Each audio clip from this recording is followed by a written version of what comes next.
Mami, ilan ang insecurities mo sa katawan?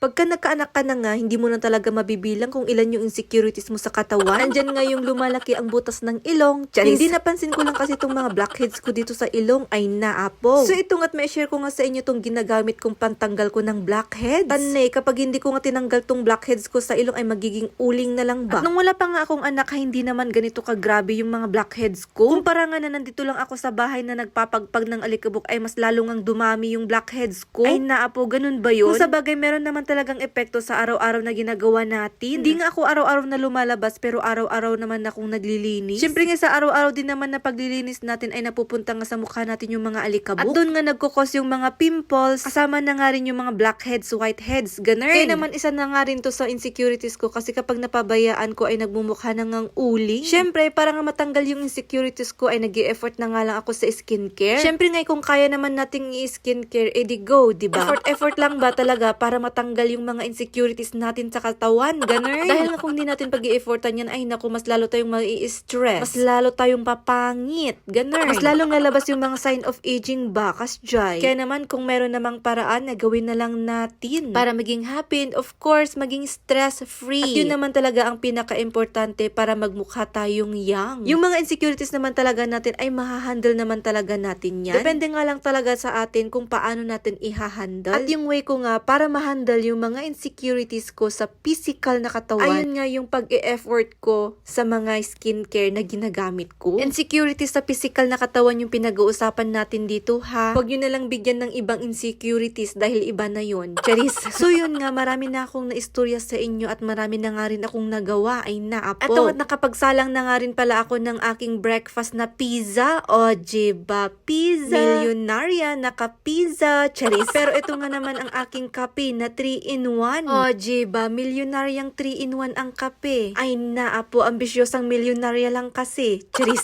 Pa man, ito na nga't luto na nga yung aking pizza for today's video. At nakalimutan ko nga, ito nga pala yung Angel's Pizza na tinake out ni Daddy Dandan. Ay naapo. So ito na nga at magkape na nga tayo mga mommies and daddies. And thank you so much Lord sa blessings. Katanya ngay, nakakita na ba kayo ng mami na kumakain na mayroong uling sa ilong? Charis. Wala na kayong makikitang ganito, ako lang talaga. Syempre nga patutuyuin pa naman kasi yan ng 30 minutes bago tatanggalin. At dito naman talaga tayo magaling sa 2-in-1. Kayang-kayang kumakain kahit na nag-i-skincare. Ganun. So ito na nga pasintabi na lang talaga sa mga kumakain. At sa mga nanonood ng videong to. Pasensya na po agad-agad dahil maitim talaga yung ilong ko. So ito na nga't mas marami ngang natanggal dun sa whiteheads kaysa yung blackheads na tinatanggal ko. Ay naapo, may naiwan pa talaga. At dahil nga pwede namang gamitin ng 2 beses, ito nga dinoble ko ngang nilagyan. So ito na nga't medyo mas okay na nga't parang natanggal na nga rin yung ibang mga blackheads. Ako nga rin yung nanay na may insecurities din sa kilikili. Ako lang ba o ikaw din? Hindi naman maitim yung kilikili ko, kaso nga lang nangingitim siya dahil nga doon sa mga buhok. Siguro nga'y umaabot ng once a month or twice a month bago ako magtanggal ng buhok sa kilikili. So yun nga, isa rin talaga ito sa mga insecurities ko, kaya naman hindi talaga ako makapagsando na lalabas. Katanya ngay nga rod, pagtyagaan ko na lang nabunutin. Sa totoo ngay, parang meron nga akong hormonal imbalance. Ay naapo, tingnan nyo naman, ang dami-dami ko talagang buhok. Pati balbas meron din nga ako eh. Parang lalaki yata ako nung nakaraan kong buhay. Charis. Kaya naman pati kilay ko yan na yun, wala nang drawing